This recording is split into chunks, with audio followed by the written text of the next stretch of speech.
நரை கூடி கிழப்பருவம் எய்தி கொடும் கூற்றுக்கிரை எனப்பின் மாயும் பல வேடிக்கை மனிதரை போலே நான் வீழ்வேன் என்று நினைத்தாயோ என்ற பாரதியின் வருகளை உங்கள் பொறுப்பாதங்களில் காணிக்கையாக்கி மள்ளர் வரலாற்று ஆய்வு அறக்கட்டளை சார்பில் நடத்தும் மள்ளர் நாகரிக குறித்த கருத்தரங்கத்தினுடைய தொடக்க விழாவில் சிறப்பான ஒரு பாரம்பரிய இந்திர வழிபாட்டினை பக்தி நெறியோடு நிகழ்த்தி அமர்ந்திருக்கின்ற மதுரை ஆதீனம் 293வது குருமகா சன்னிதானம் ஸ்ரீ ஞானசம்பந்த தேசிக பரமாச்சாரிய சுவாமிகள் அவர்களுக்கு பொற்பாதங்களை வணங்கி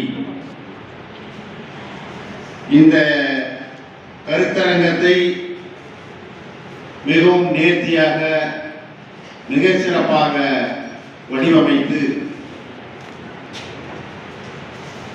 யாரெல்லாம் பல்கலைக்கழகத்தில் திறமை வாய்ந்த பேராசிரியர்கள் இருக்கிறார்களோ, வரலாற்று ஆய்வாளர்கள் இருக்கிறார்களோ, அவரையெல்லாம் தேடி தேடி அழைத்து இரவு பகல் பாராமல் அகவை 75 ஆனாலும் ஒரு இளைஞரை போல பம்பரம் போல சுழன்று கொண்டிருக்கும் போற்றுதலுக்கும் மரியாதைக்குரிய வேளாண் விஞ்ஞானி முனைவர் தங்கசாமி அவர்களே, இங்கே சொற்பொழிவாற்றுவதற்காகவே எப்படி சிறப்பாக வடிவமைத்திருக்கிறார் என்பதற்கு சாட்சியாக திருவாரூர் தமிழ்நாடு மத்திய பல்கலைக்கழகத்தினுடைய மூத்த பேராசிரியர், தொல்லியல் அறிஞர், தமிழ்நாட்டில் இருக்கக்கூடிய பல்வேறு பண்பாட்டு எச்சங்களை தேடி தேடி கண்டுபிடித்து பண்பாட்டின் நாகரத்தின் உச்சத்தில் தமிழர்கள் இருந்தார்கள் என்பதை நிரூபித்து காட்டிக் கொண்டிருக்கின்ற எனது நண்பர் பேராசிரியர் ரவி அவர்களே, 5 ஆண்டுகளில் தன் இரவு பகல் பாராமல் உழைப்பால் பல்வேறு விதமான நூல்களை உருவாக்கி பல்வேறு விதமான நூல்களுக்கு மொழிபெயர்ப்பும் செய்து தமிழ்நாடு அரசினுடைய மொழிபெயர்ப்பாளர் சிறந்த மொழிபெயர்ப்பாளர் விருதினை பெற்று இங்கே சொற்பொழிவாற்ற வந்திருக்கின்ற மதுரையினுடைய மொழிபெயர்ப்பாளர் மற்றும் பதிப்பாளர் எழுத்தாளர் முனைவர் ராஜேஸ்வரி அவர்களே, மதுரை வரலாறு மற்றும் தொல்லியல் ஆய்வாளர் முனைவர் முனீஸ்வரன் அவர்களே, அழகப்பா பல்கலைக்கழகத்தில் வந்திருக்கின்ற தமிழ்துறையினுடைய தலைவர் மற்றும் பேராசிரியர் அவர்களே, மதுரை காமராசர் பல்கலைக்கழகத்திலிருந்து வந்திருக்கின்ற தமிழியல் துறையினுடைய பேராசிரியர் கருப்பு தேவன் அவர்களே, அண்ணாமலை பல்கலைக்கழகத்திலிருந்து வந்திருக்கின்ற வரலாற்று துறையினுடைய தலைவர் மற்றும் பேராசிரியர் ராஜ்ராவ் அவர்களே, அவர்களே, இன்னும் தேர்ந்தெடுக்கப்பட்ட பல்கலைக்கழகத்தினுடைய மூத்த பேராசிரியர்கள், இன்றும் வரலாற்று எச்சங்களை ஆய்வாக நடத்தி கொண்டு மாணவர்களை அதில் உட்படுத்தி இருக்கின்ற பேராசிரியர் பெருமக்களே, இதில் கலந்து கொள்ள வந்து கொண்டிருக்கின்ற எங்களது தமிழ் பல்கலைக்கழகத்தினுடைய பேராசிரியர் பெருமக்களே, நான் ஐயா வேளாண் விஞ்ஞானி தங்கசாமி அவர்கள் என்னை தேடி பல்கலைக்கழகத்துக்கு வந்தபோது என்னை அழைப்பதற்காக நான் அங்கு இல்லை. பிறகு அவர் வந்துவிட்டார். வந்து சென்றார் என்ற செய்தியை மறுநாள் கேட்ட பிறகு பேராசிரியர் துளசேந்திரன் அவர்களிடம் அவருடைய எண்ணை வாங்கி பேச சொல்லுங்கள் என்று சொன்னேன். பேசினார். நான் மறுநாள் வந்து உங்களை நேரில் சந்திக்க வேண்டும். எதற்காக? உங்களிடம் அந்த தேதியில் அழைப்பதற்காக. வேண்டாம், தேதியை சொல்லுங்கள் என்று சொன்னேன். இந்த தேதியை சொன்னால் ஒப்புக்கொண்டேன். நான் 4 நாட்களாக இது 5வது நிகழ்ச்சி. நேற்றைய முன்தினம் சென்னையில் நிகழ்ச்சி, அதை முடித்து தேனியிலே எழுத்தாளர் சிவகாமி அவர்களுடைய படைப்புகளை பற்றிய ஒரு 2 நாள் கருத்தரங்கம், அதை தொடங்கி வைத்துவிட்டு இன்றைய தினம் இதை தொடங்கிவிட்டு நான் அடுத்த நிகழ்ச்சிக்கு செல்ல வேண்டும். எனவேதான் நான் முழுவதுமாக இந்த நிகழ்ச்சியினுடைய சொற்பொழிவுகளை கேட்க வேண்டும் என்று நினைத்தேன். அது இயலாமல் போனது. இருந்தாலும் ஒரு வேண்டுகோளை மட்டும் வைத்து சில செய்திகளை மட்டும் பரிமாறிக்கொள்ள விரும்புகிறேன். இந்த சொற்பொழிவுகள் அனைத்தையும் நீங்கள் திரட்டி புத்தகமாக வெளியிட வேண்டும் என்பதை இந்த அறக்கட்டளைக்கு நான் கேட்டுக்கொள்ள விரும்புகிறேன். இதில் வராதவர்களும் அதை படித்து அந்த செய்திகளை அறிந்து கொள்ள ஒரு வாய்ப்பாக அமையும் என்ற காரணத்தால் அந்த என்னுடைய அவாவை நான் சொல்ல விரும்புகிறேன்.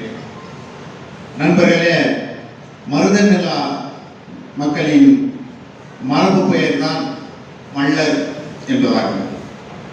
மள்ளர் என்பதற்கு உழவர் என்றும் வீரன் என்றும் தமிழ் அகராதிகள் பொருள் கண்டுள்ளன.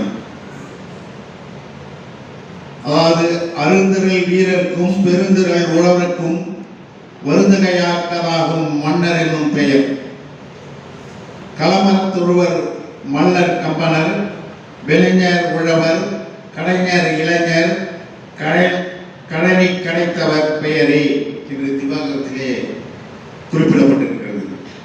இதை போன்றே பிங்கள நிகழ்வில் களமர் உழவர், கடைஞர் சிலதர், மல்லர் மேழியர் மருதமாக்கல் இது பிங்களத்திலே குறிப்பிடப்பட்டிருக்கிறது. இன்று மருதநில மக்களில் 6 பிரிவினராகும். மருதநில மக்கள் களமரே, தொழுமரே, மல்லர், கம்பனர், உழவரோடு விளைஞர், கடைஞர் என்று சூடாமணியிலே குறிப்பிடப்பட்டிருக்கிறது. இந்த மருத நிலத்திற்கும் பள்ளு இலக்கியத்திற்கும் உள்ள தொடர்பு வந்து மிக நெருக்கமானது.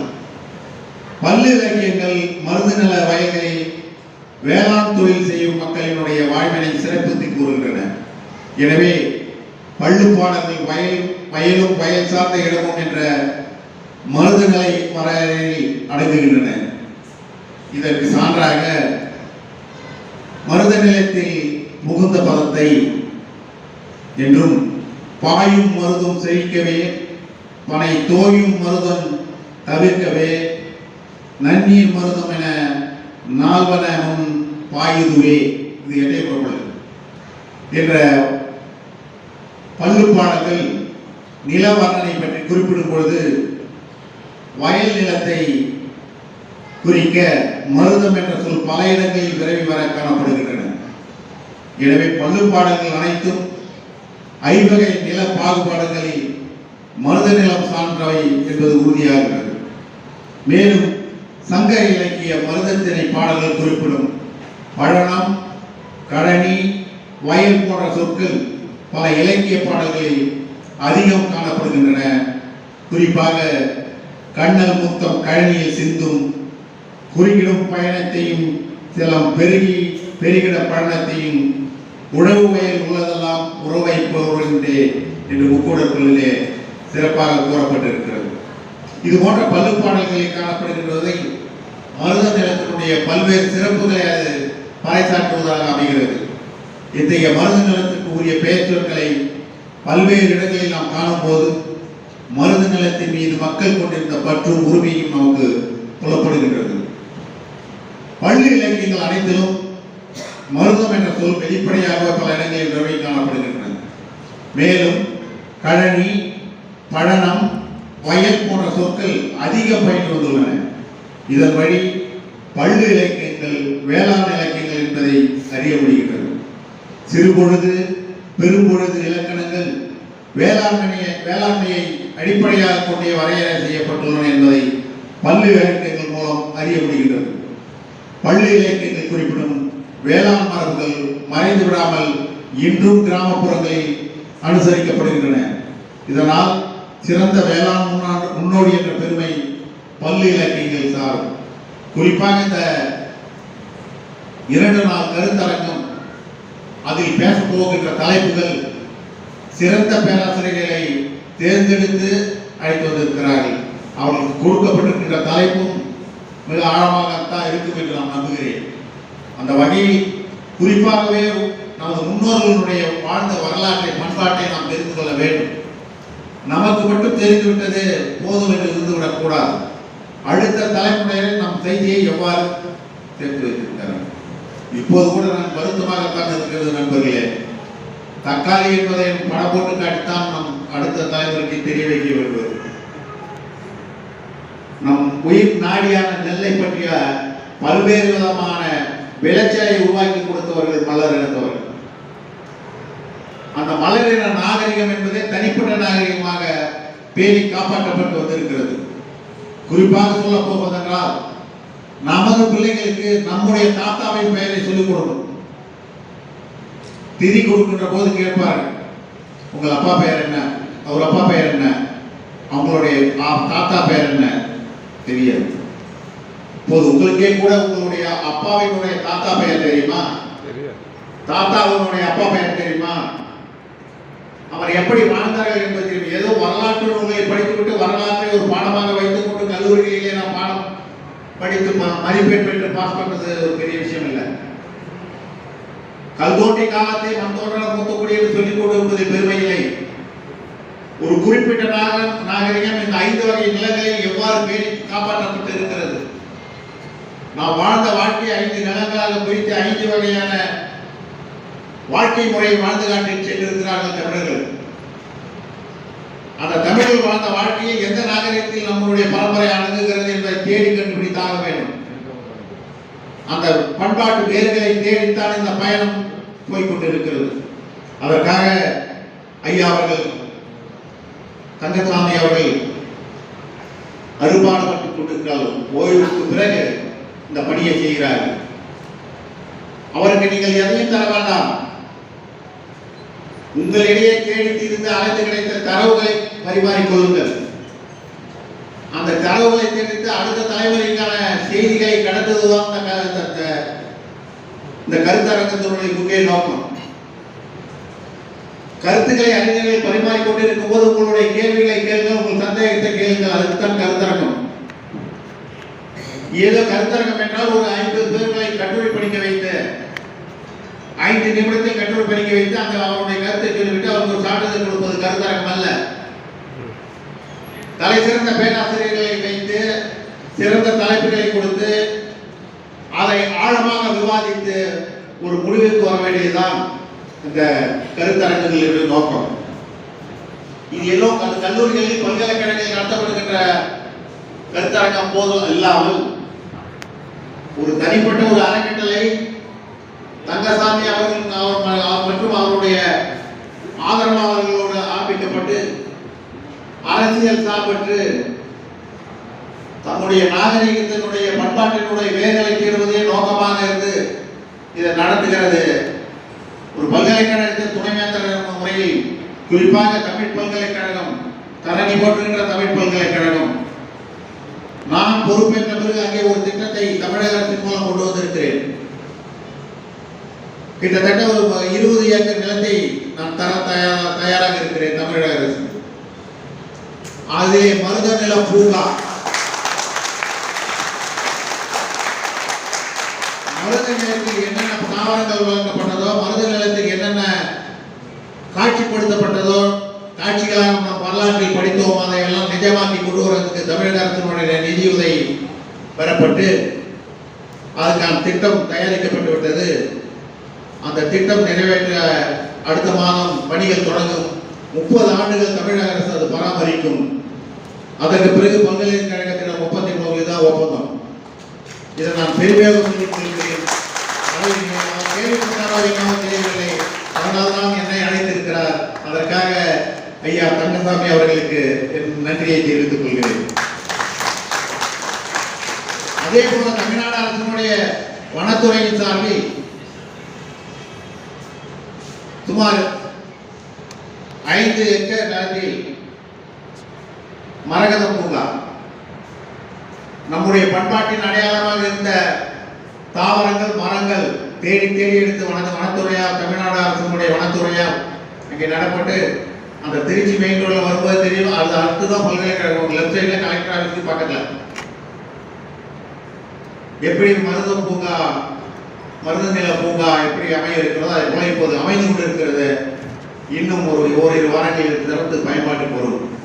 அங்கேயே தமிழ்நாட்டுடைய தமிழ் பல்கலைக்கழகத்துடைய அருங்காட்சியகம் அங்கேதான் அமைய இருக்கிறது. ஏற்கனவே டவுன்ல இருந்தது, அதை கொண்டு வந்து வைக்கணும். ஏன் இதையெல்லாம் நான் செய்ய துணிந்தேன் என்றால், ஒரு பல்கலைக்கழகத்தினுடைய வேலை கல்வி பணியை மட்டும் செய்வது அல்ல.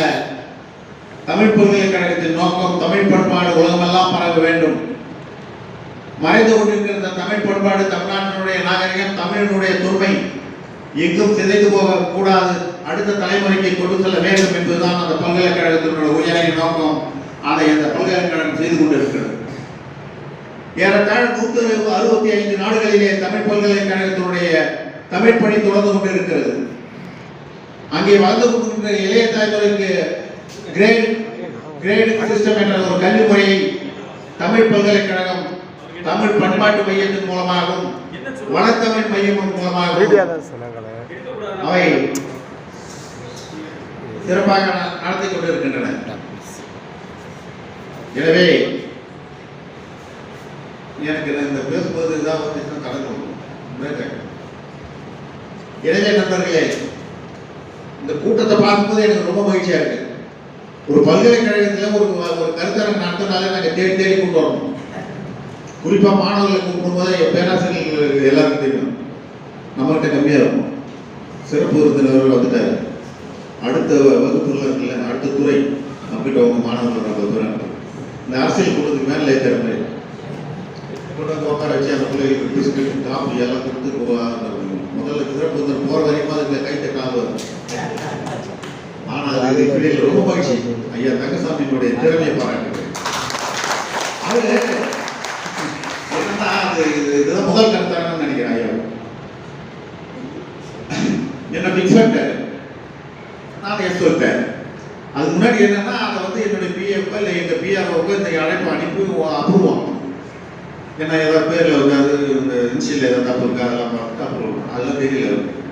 அழைப்பு அனுப்பல, நேற்று வந்துட்டேன். நாளைக்கு நிகழ்ச்சி இருக்கா இல்லையான்னு எனக்கு தெரியல.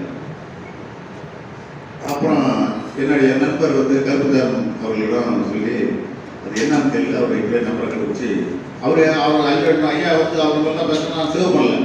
ஆனால் அவர் கருப்புதாரன் வந்து அந்த நம்பரை நேற்று இரவு அவங்களுக்கு ஐயா வந்துட்டாங்க கேட்க வரைக்கும் வந்துட்டாருங்க. காலையில் ஒரு வண்டி வரைக்கும் அனுப்புங்க, அவர் சீக்கிரம் போகணும் அடுத்த நிகழ்ச்சிக்கு. அதனால் சரி பண்ணிடணும். கரெக்டாக நான் போய் வந்துட்டேன். நான் எப்பயுமே எந்த நிகழ்ச்சிக்கும் நான் வந்து ஒரு 1/2 மணி நேரம் 10 நிமிஷம் முன்னாடி போயிருக்கேன். அது என்னுடைய வழக்கம். அந்த வகையில் ஏதோ அது பின்பலமாக இருக்கிறது ஐயெல்லாம் நினைக்கிறேன். யாருமே சொல்ல எப்படி ஒரு சீஃப் கெஸ்ட் எப்படி பண்ணணும் என்ன ஏது ஒன்றும் ஏதோ கூட்டம் வந்துடுது அப்படி அல்ல. இருந்தாலும் நமது பண்பாடு, நமது நாகரிகம், நம் முன்னோர்கள் வாழ்ந்த வாழ்க்கை முறையை தெரிந்து கொள்ளக்கூடிய ஒரு ஆர்வம் பெரும் பேராசிரியர்கள் அழகப்பா பல்கலைக்கழகம், அப்புறம் திருவாரூர், மற்ற அண்ணாமலை பல்கலைக்கழகம் எல்லாம் பார்த்தீங்கன்னா இன்னும் ஜாப்பான்களை கொண்டு வந்து இருப்பாங்க. அது பெரிய அப்படின்னு நினைக்கிறேன், அது எனக்கு தெரியல. அதுதான் ஒரு பெரிய சாதனை. இதை கண்டினியூஸாக நடத்தணும், வருடத்துக்கு ஒரு முறை நடத்த வேண்டும். மேலை நாடுகளில் போய் இருக்கக்கூடிய நமது மல்லர் இனத்தினுடைய அடுத்த தலைமுறையை கொண்டு வரணும்.